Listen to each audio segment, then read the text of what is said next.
Bom dia! Tudo bem? Conseguiu acordar cedo para participar do nosso culto juntos? Espero que sim, né?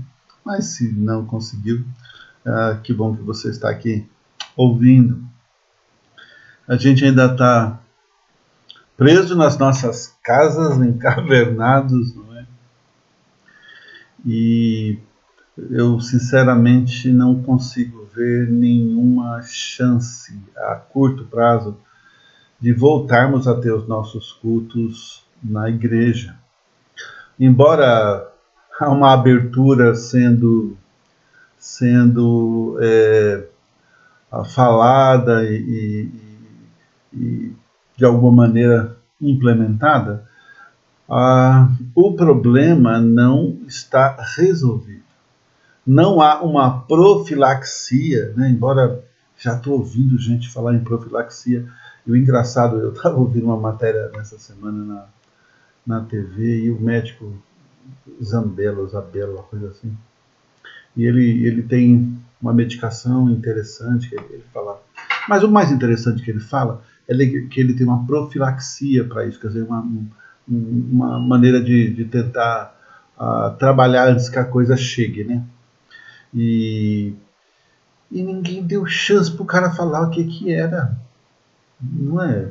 Meio demoníaco o troço. Bom, então por isso eu não consigo nem pensar em como. Tem igrejas que começaram. Eu sei disso. Colegas meus, né, do nosso movimento que já estão fazendo seus cultos na igreja. Mas eu, eu realmente não acho que é o momento para a gente voltar. Cada dia na última semana, pelo menos nessa semana que a gente está passando aqui, hoje é dia 21, cada morte somada a outra morte, e mais mortes, batendo recorde de mortes, recorde de infectados, não tem doença. E agora que eu soube que vacina também é um problema, né? Porque o problema do vírus não é tanto o contágio, mas é onde ele ataca. E ele vai atacar dependendo da condição genética de cada um. Quer dizer, você pode tomar a vacina, olha, a vacina vai chegar, eu não sei como é que eles vão lidar com isso, né? E não sei, né? Vamos ver na hora. Mas quando a vacina chegar, se não tiver muitas explicações, o ideal é não tomar, porque se você tomar, você pode ser infectado, o seu organismo reage e mata você, porque é essa a sequela, entre aspas, aí que a Covid causa. Então, são essas situações, queridos. A gente ainda vai esperar um pouco. Continue orando, crendo. Espere no Senhor, não fique afoito, tá bom? Eu sei que você vai ouvir, falando tal, B, C, D, E, F. E eu nunca ouvi tanta gente dizer que tem pego Covid, né? O pastor Dalvin acabou de falar e você ouviu que ele está na escola, no ABA, né? De crianças com problemas. E todas as crianças pegaram, inclusive ele está de quarentena, né, daqueles 14 dias, para saber se ele pegou ou não. E eu não sei como é que ele vai fazer para saber exatamente isso, se pegou ou não. Na verdade, eu teria que fazer o teste. Eu não acabei nem perguntando isso para ele. Mas você pode perguntar, tá bom? Hoje nós estamos no nosso último encontro sobre a esperança. E o assunto hoje é a questão do futuro, né? Como é que nós vamos lidar com o futuro da esperança? E nesse aspecto, eu e você precisamos ficar bem atentos, porque a esperança é esperar. Claro, pastor, isso é redundante. Mas não é um esperar por esperar, é um esperar na certeza do que se espera. Então hoje nós vamos tratar de Hebreus capítulo 11. Nada melhor do que falar de Hebreus quando se fala em esperança, não é? E o nosso texto vai ser os versos de 7 a 16. Eu vou ler para nós aqui. Capítulo 11 de Hebreus, no verso 17, ou verso 7, desculpe, até 16. Pela fé, Noé, divinamente instruído acerca de acontecimentos que ainda não se viam, e sendo temente a Deus, aparelhou uma arca para a salvação de sua casa, pela qual condenou o mundo, se tornou herdeiro da justiça que vem da fé. E nós falamos sobre Noé e como é que Deus lidou com as escolhas e como é que ele lida com as escolhas da obediência. E a gente tem falado muito na igreja sobre esse assunto ultimamente, não é? Verso 8. Pela fé, Abraão, quando chamado, obedeceu a fim de ir para um lugar que devia receber por herança e partiu sem saber aonde ia. Pela fé, peregrinou na terra da promessa como em terra alheia, habitando em tendas com Isaque e Jacó, herdeiros com ele da mesma promessa, porque aguardava a cidade que tem fundamentos, da qual Deus é o arquiteto e edificador. Pela fé, também a própria Sara recebeu poder para ser mãe, não obstante o avançado da sua idade, pois teve por fiel aquele que lhe havia feito a promessa. Por isso, também, de um aliás já amortecido, sai uma posteridade tão numerosa como as estrelas do céu e inumerável como a areia que está na praia do mar. Todos estes morreram na fé, sem ter obtido as promessas, né? Especialmente Abraão para cá, porque Noé viu, né? Vendo-as, porém, de longe e saudando-as, confessando que eram estrangeiros, peregrinos sobre a terra, porque os que falam deste modo manifestam estar procurando uma pátria, e se na verdade se lembrassem daquele de onde saiu, teriam oportunidade de voltar, mas agora aspiram a uma pátria superior, isto é, celestial. Por isso Deus não se envergonha deles de ser chamado o seu Deus, porquanto lhes preparou uma cidade. Pela fé, Abraão, quando posto à prova, ofereceu Isaque, estava mesmo para sacrificar o seu unigênito, aquele que acolheu alegremente as promessas. Então, esperança é promessa. E esse texto de Hebreus, falando sobre essa galeria dos heróis da fé, que é o título que esse capítulo tem, ela é composta de homens que despontaram como referenciais para nós. Gente que acreditou, não aquela crendice, mas é uma fé que trabalha, que anda, que não fica parada esperando um raio cair do céu, né? Eles viveram na terra, receberam as promessas de Deus, creram nelas, e alguns viram uma parte, outros viram-nas de longe, mas não as alcançaram nesse tempo enquanto vivos, mas ficaram firmes, esperando na esperança. O que mais nos impressiona, quer dizer, o que mais me impressiona, é que mesmo não alcançando as promessas aqui, eles não esmoreceram na fé. A esperança deles, a fé que os movia, permaneceu incólume. Não blasfemaram do Senhor que lhe deu as promessas. O Senhor nos chama para sermos uma geração que não busca o imediatismo que norteia muito da nossa sociedade atual. Primeiro ponto aqui para a gente analisar, buscando alcançar as promessas, a espera da promessa, a espera da ação de Deus, a espera do cumprimento da graça de Deus, vivendo em fé. E aqui no verso 1, que eu acho esse texto muito interessante, ele diz que a fé é a certeza de coisas que se esperam, a convicção de fatos que se não veem.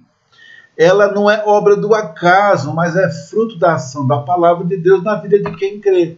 A sua fé, ela não é no resultado final, embora seja, mas tem uma estrada, tem um caminho, tem alicerce, tem uma construção, tem paredes que você vai construir, você vai ser ajudado a construir e você vai ajudar outros a construírem. A fé não é um ornamento isolado, ele é um projeto de humanizar a graça de Deus, de uma certa maneira. Então a fé construída é fruto da experiência de ouvir a palavra e aplicá-la. torná-la viva. O Evangelho não é um objeto transcendental, né? Um troço assim fora da esfera humana. Pelo contrário, o Evangelho é a vida na vida. É esse andar, esse caminhar com Deus que não me arreda, eu não me afasto. Eu espero do Senhor, eu vou melhorando as minhas escolhas para não sofrer com as consequências, não é? Então, sobre esse pilar do ouvir e aplicar, teremos as experiências que consolidarão e consolidam a nossa fé, confirmando dia após dia a nossa caminhada em direção ao Senhor e à sua vontade. Talvez só vendo ao longe. E eu sei que nesses dias de Covid, a gente tem visto muitas pessoas próximas a nós morrerem, né? Eu já falei recentemente, não lembro se eu falei aqui, mas recentemente o presidente dos homens, né, da União de Homens morreu, um senhor idoso já, e ele faleceu de Covid. E a gente vai ouvindo aqui e ali pessoas que não tiveram Covid, que nunca falaram, né? O Jornei outro dia estava dizendo, né, que pegou pela misericórdia e graça de Deus sarado, ele e a Bia, mas Deus é bom. E a misericórdia de Deus é graciosa. Então eu tenho que crer nas promessas de Deus. Crer é um ato de vontade, é você entender que esse processo onde Deus te encaixa é o melhor para a sua vida. De novo, não é um evento ao acaso ou não, imediato que vai acontecer na sua vida. Até pode ser, também, mas não é só. Porque o grande evento na minha vida e na sua vida é o andar com Deus. Crer é um ato de vontade, de obediência. Decidimos crer em Deus, decidimos crer nas suas promessas. Crer não é buscar dentro de si um sentimento ou a sensação, eu acho que eu estou cheio do Espírito hoje. Não é isso. É uma decisão. Decisão, né?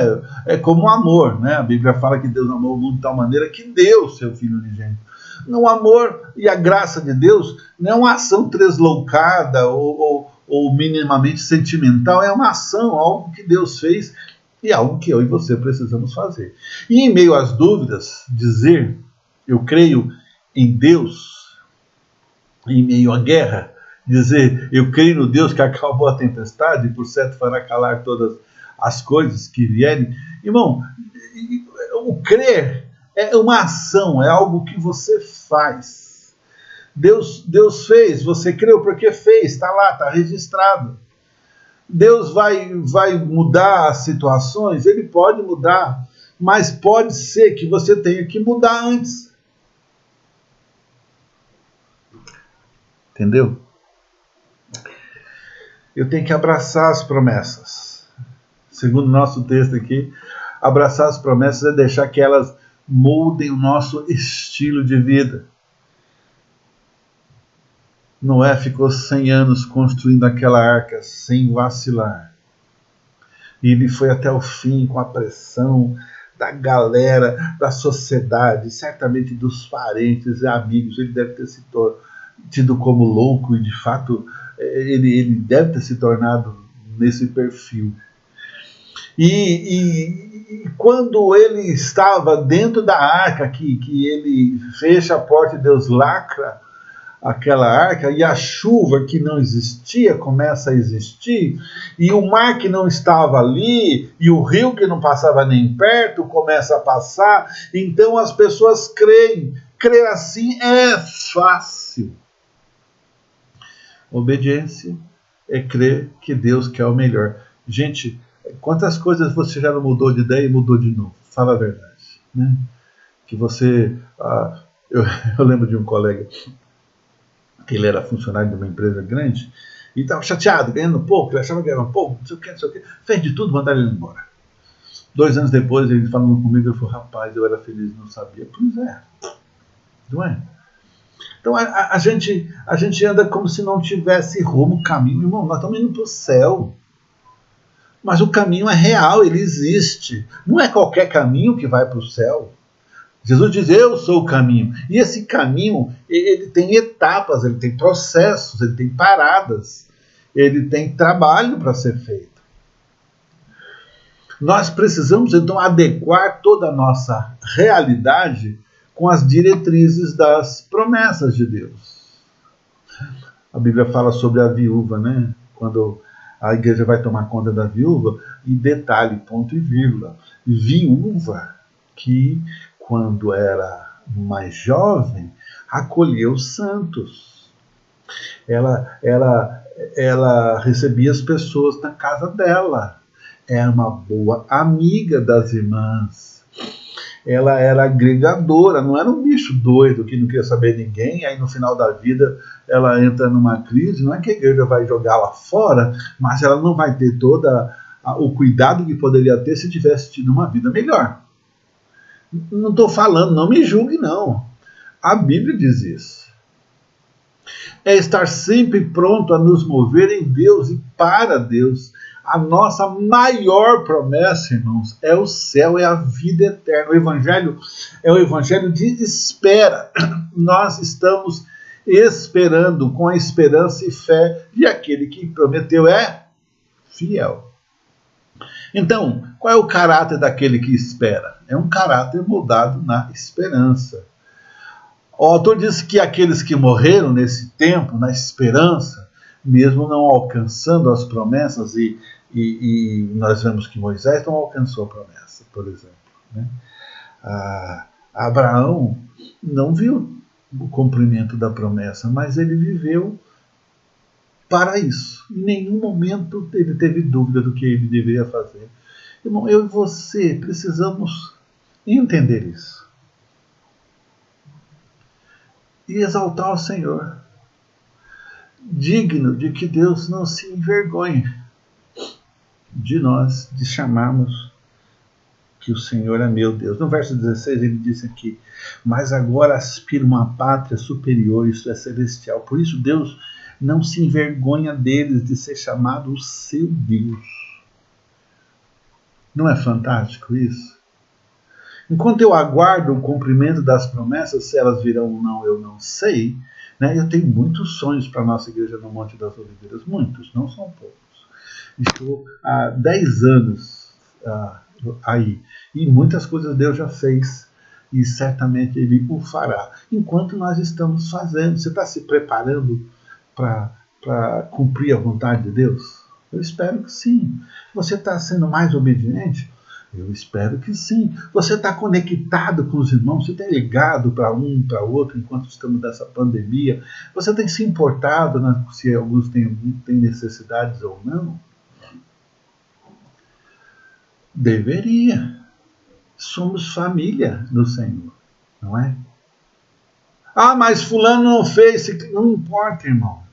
Essa não é a prova do erro do outro, é a prova do meu erro, do seu erro. Se eu errei, eu me corrijo. Se você errou, você se corrige. Você não vai para o céu dizendo que eu não ensinei.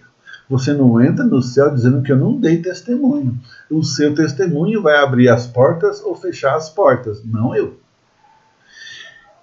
Nós não temos nas promessas a plenitude da nossa alegria, mas buscamos algo melhor e maior. Quer dizer, as promessas fazem com que a gente ande, porque eu estou olhando lá na frente, eu estou olhando no futuro, eu estou olhando no processo que Deus me colocou. As promessas são importantes, mas totalmente precioso, querido, é o Senhor das promessas. Eu amo as promessas de Deus e amo muito mais o Deus da promessa. As bênçãos que nós aguardamos são fantásticas, são tremendos, mas imprescindível, irmãos, é o abençoador. E é esse processo que eu e você estamos, esse crescimento que requer. Não adianta a gente daqui 10 anos questionar por que os nossos jovens, que têm hoje 8, 9, 10, 12, 15 anos, se tornaram pessoas inescrupulosas. porque nós estamos educando eles. Eu digo nós, porque o seu filho é seu filho, as minhas netas são suas netas, as suas netas são minhas, desde que você me deixe tocar nelas. Enquanto vivemos e aguardando por tudo que o Senhor tem falado, cresçamos nessa comunhão, na dependência de Deus e um dos outros, nessa codependência da ajuda. Porque é fácil, irmão, eu consigo achar um erro seu sem piscar os olhos. E eu tenho certeza que você já pensou num dos meus aí. A pergunta é, eu não vivo dos erros dos outros e você não vive dos meus erros. Na verdade, quanto mais próximos nós andarmos, mais capazes nós seremos de chegarmos ao final que é reservado para nós. Né? E você lembra, se você ouviu o devocional ontem sobre Acã? Acã, ele entra numa emboscada que ele mesmo armou e acaba sendo morto porque ele matou um monte de gente dele, da família dele. Você fala, mas como é que foi? Eu não vi essa história lá. Irmão, por causa do roubo dele, da cobiça dele, da ignorância dele, da desobediência dele, Israel perde batalha e gente é morta.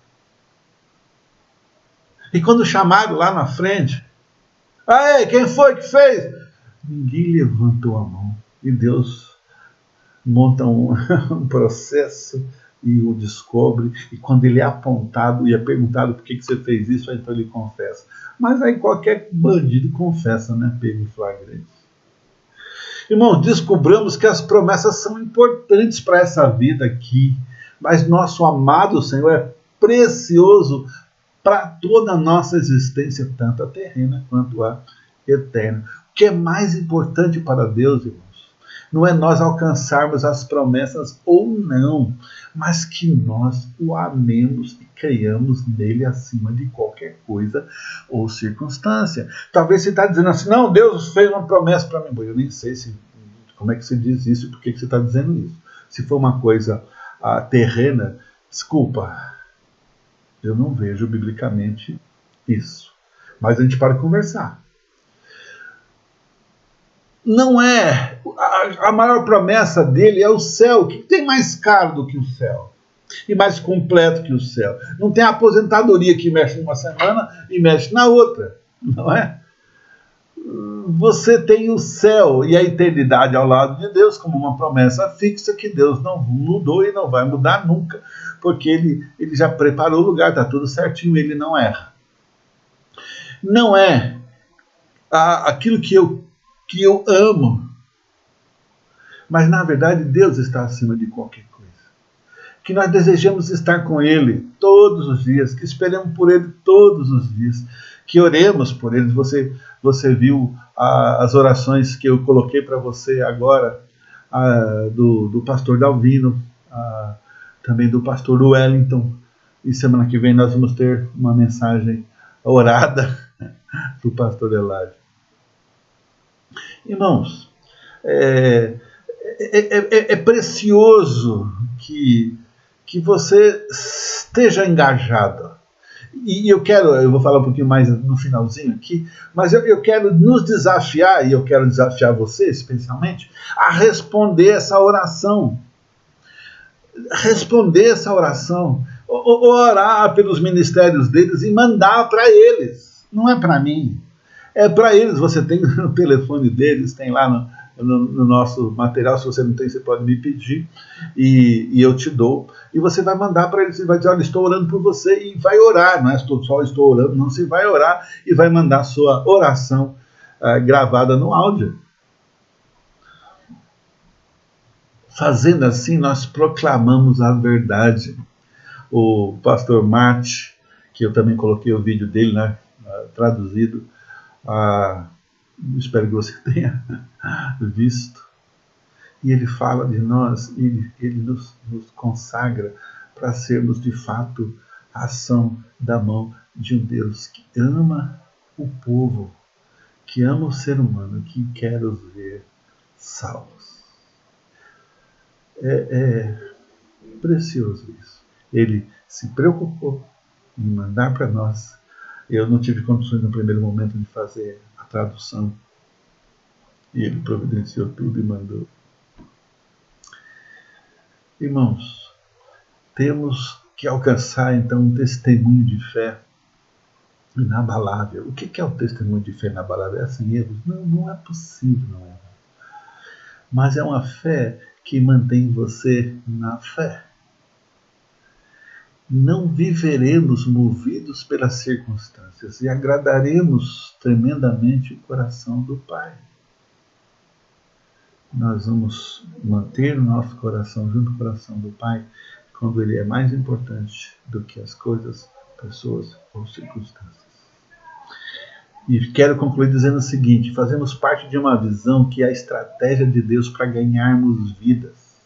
É por isso que precisamos ser fiéis nessa conquista, nessa busca, nessa aliança com Deus, dessa compaixão pelas vidas perdidas. Quem não ama não se importa com as pessoas pelas quais Jesus morreu. E eu vou dizer, querido, sem medo de ser feliz, que você não ama a quem você conhece, como é que você vai amar quem você não conhece? E aí eu não estou falando de Deus, não. Eu estou falando do amor entre nós, aqui na igreja. O prazer que você tem de desfrutar dessa comunhão espinhosa. E às vezes.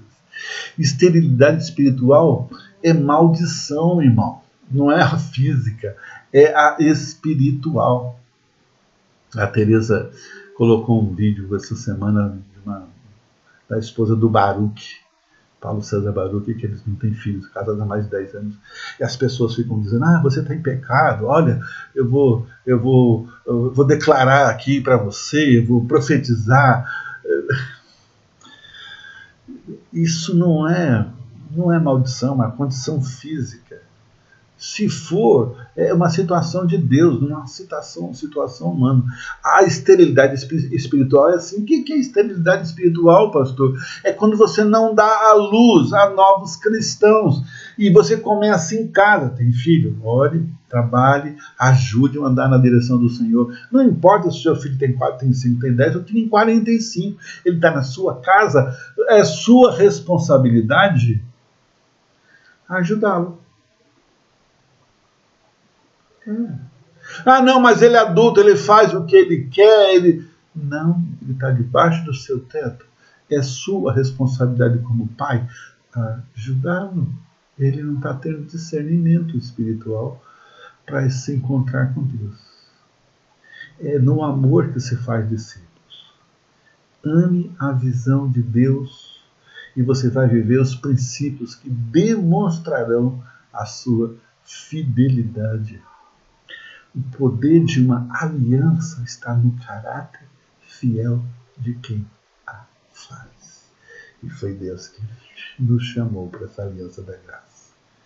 Então eu quero lançar esse desafio para nós hoje.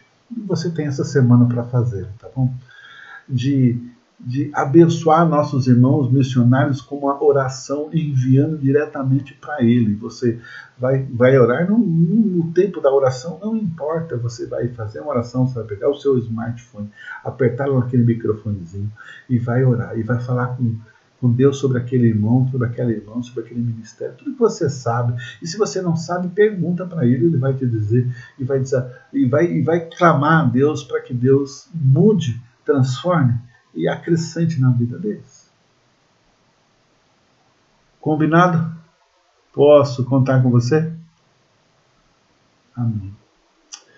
Deus, eu quero te agradecer. O privilégio que a gente tem de andar na tua presença, de fazer a tua vontade, de nos estimularmos um ao outro a esse projeto tão maravilhoso que é a esperança de quem espera.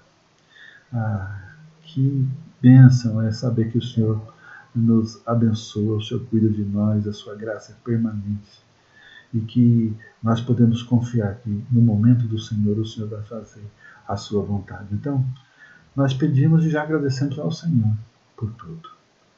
Cuida de nós nessa pandemia maluca, Deus, em nome de Jesus. Cuida do irmão da Angelita que está nessa situação, não sabe se está, se não está. Cuida da Neuza. A Neuza também não sabe, não recebeu ainda, eu acho, se ela tem ou não a Covid. Cuida dela, cuida da mãe, eu não sei se a mãe está próxima ou não. do Felipe que tem casa, do marido, dos relacionamentos dela. Cuida, Deus, em nome de Jesus. Se há alguém mais assim, na igreja com sintomas, Senhor, em nome de Jesus, cuida para a tua glória. Que a gente, no momento que for possível, voltarmos à sua casa, porque a nossa igreja não é nossa, é sua, a gente possa voltar agradecendo ao Senhor. E nós vamos agradecer de qualquer maneira, meu Deus, mas agradeceremos muito mais se pudermos voltar juntos. Abençoa, cuida de nós. Nós rendemos graças ao Senhor, porque o Senhor é o nosso Deus. Em nome de Jesus. Amém e amém.